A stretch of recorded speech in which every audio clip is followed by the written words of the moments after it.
8월2분입니다. 남편 아내 사용 설명서 코너입니다. 오늘은 84번째 결혼 추천 대상 3번째입니다. 이런 사람과 결혼해라 라는 내용이고요.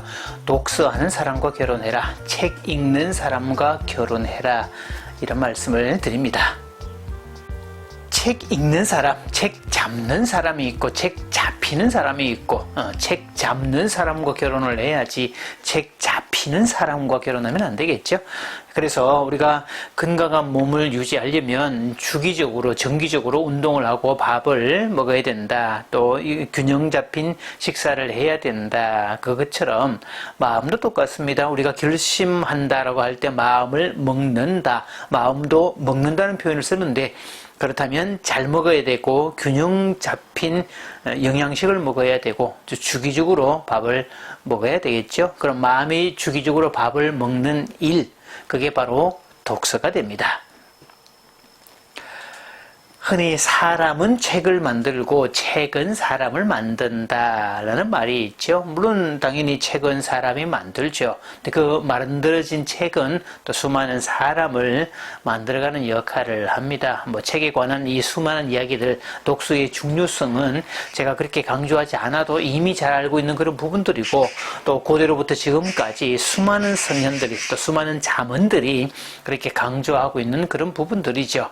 그래서 leaders are readers라는 표현들, 대부분 리더들은 대부분 책을 읽는 사람들이었다 라는 이야기라든지, 하루라도 책을 읽지 않으면 입안에 가시가 돋친다라고 말했던 안중근 의사의 격언 같은 그런 이야기들은 우리가 익히 다 알고 있는 그런 부분들이죠.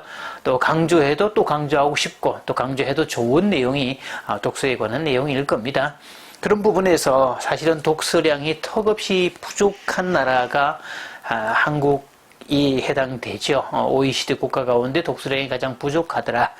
그런 개념. 1년을 지났을 때 정말 제대로 된 책 한 권 읽는 사람이 그렇게 많지 않더라. 이런 이야기들은 사실 좀 부끄러운 얘기이기도 하고, 우리를 한 번쯤 돌아봐야 될 그런 부분이기도 하죠. 갈수록 독서량이 떨어지고 있고 서점들이 문을 닫고 있는 그런 모습들도 보면 참 안타까운 마음이 있습니다.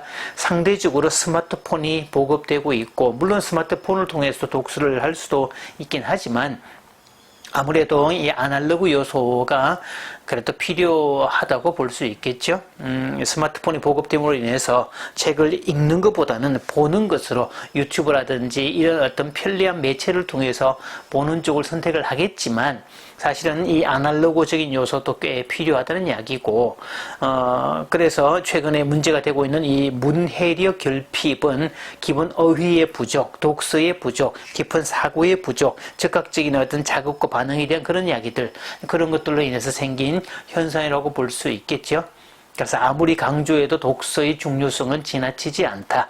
예나 지금이나 독서는 여전히 중요한, 사람을 만드는 데 있어서 가장 아주 탁월한 방법일 것이다. 이런 말씀을 드립니다. 상담을 하다 보면 책만 읽는 사람 때문에 속 터져 죽겠다라는 사람을 가끔씩 만납니다. 남편이 책만 본다, 틈만 나면 책만 본다, 아무것도 안 한다, 속이 답답하다, 답답해 죽을 지경이다, 이런 사람들이 가끔씩 있습니다. 물론 경우에 따라서는 책으로 도피하는 사람, 책을 읽는다는 어떤 정당한 명분, 합당한 명분을 통해서 어떤 문제로부터 회피하거나 어떤 관계적인 어떤 요구로부터 도망가려는 그런 어떤 차원으로 활용하는 사람도 들어 있습니다. 물론 그럴 수도 있겠죠. 그래도 책을 읽는 사람은 되게 악한 사람이 별로 없다는 점에서 책을 안 읽는 사람, 책 잡는 사람보다 그래도 책 잡는 사람이 훨씬 낫다는 거죠. 책 잡히는 사람보다는 책을 읽는 사람이 훨씬 낫더라라는 이야기고, 자신의 수준을 그래도 유지하는 사람에 들어갈 수 있다는 겁니다. 저는 상담을 해줄 때 독서 처방을 엄청 많이 해줍니다. 저 스스로도 독서 처방을 많이 받았고, 또 책을 통해서 위로도 받고 내면에 성장할 수 있는 기회를 얻었기 때문에 많은 내담자들에게도 독서 처방을 주고 있는데요. 개인적으로 생각할 때 이 존 그레이 박사는 진짜 노벨 평화상을 받아야 될 사람이 아닐까 싶습니다. 화성에서 온 남자, 금성에서 온 여자는 남녀 자의의 바이블로 불리는 그런 책이죠. 이 책을 비롯해서 화성남자 금성여자의 침실 가꾸기라든지 그 외에 수많은 어떤 저작들이 계속 이어져서 나오고 있는데, 일명 이 화성남자 금성여자 시리즈는 수많은 부부들의 갈등을 해결해주고 위기에서 구출해주고 또 소원했던 부부를 아주 친밀하게 만들어준 그런 역할을 한 아주 탁월한 책이라고 볼 수 있습니다. 저도 가끔 이 비행기를 오랫동안 탈 일이 있을 때, 가방 안에 단촐하게 짐을 꾸릴 때 들고 가는 책이 앤서니 드 멜로 신부님의 행복하기란 얼마나 쉬운가라는 책. 또 이거하고 비슷한 맥락인데 좀 더 얇은 노란 책이 행복한 삶으로의 초대가 있습니다. 이 두 책 중에 한 권을 가방 안에 넣고 비행기 안에서 짧게 바라보는데, 뭐 차례대로 읽지 않아도 상관없고요. 중간에 아무데나 펼쳐도 괜찮고, 그렇게 어렵고 복잡한 내용도 아니지만 깊은 울림을 줄 수 있고 또 많은 통찰력을 제공하는 그런 책입니다.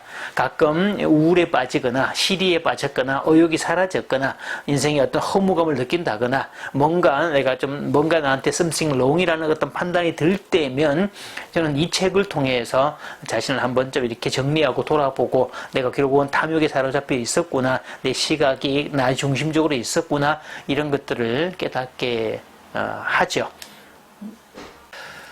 알면 정상이고 모르면 심각한 증상이다. 알면 정상, 모르면 증상이다. 이렇게 말하는 거 사실 제가 부부 상담을 하거나 부부 세미나 때 많이 강조하는 부분입니다.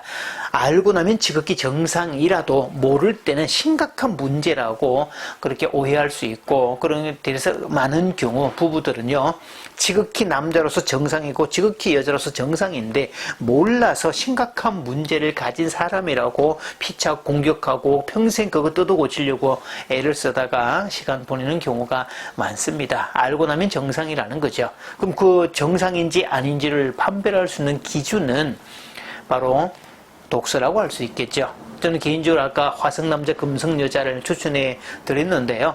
저도 결혼하고 부부관계가 되게 힘들 때, 정말 혼자서 속 끓이고 있을 때 도대체 여자가 뭘까, 도대체 남자가 뭘까, 부부는 어떤 것일까, 이런 것들을 궁리하던 차이에 그때 읽게 된 책이 화성에서 온 남자, 금성에서 온 여자였습니다.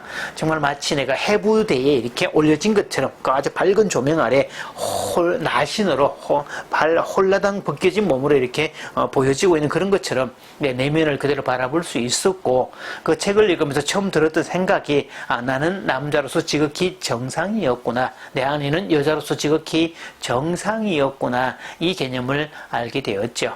그 이후로 물론 저도 개인적으로는 남편 사용 설명서와 아내 사용 설명서를 써서 한국적 토양이 맞는, 한국 사람에게 맞는 그런 책을 써내긴 했습니다만, 어쨌든 그 책을 읽었을 때 그 도움, 그 감동은 지금도 잊지 못합니다. 그래서 행복한 사람의 특성은 죽을 때까지 배우는 사람이다. 끊임없는 학습인, 끊임없는 공부하는 사람, 이 사람이 죽을 때까지 행복하다라는 건데, 그래서 지금 내가 어떤 부부간의 문제, 가정의 문제를 갖고 있다면, 뭔가 우울감에 빠졌고 삶의 의미를 잃었다면 지금이야말로 독서할 때입니다. 그리고 배우자 선택의 기준에서 정말 그 사람이 괜찮아 보이는데, 감정적으로 끌렸는데 결혼을 해야 될지 말아야 될지 고민하는 그런 상황일 때, 그 사람이 1년을 통틀어서 한 권의 책도 읽지 않는다, 책과 담을 쌓았다, 그런 사람이라면 그 결혼은 조금 재고해야 됩니다. 그래서 틈틈이 짜투리 시간을 내서라도 틈틈이 독서를 하고 꾸준하게 이렇게 골고루 영양식을 먹는 것처럼 꾸준하게 독서하고 있다면 그 사람의 마음은 믿어도 좋을 것 같고요. 또 그렇게 자신을 읽어가면서 마음의 밥을 먹어가면서 그렇게 평생을 살아야 되겠죠. 그래서 독서의 중요성, 책 읽는 사람과 결혼해라, 이런 말씀을 드렸습니다.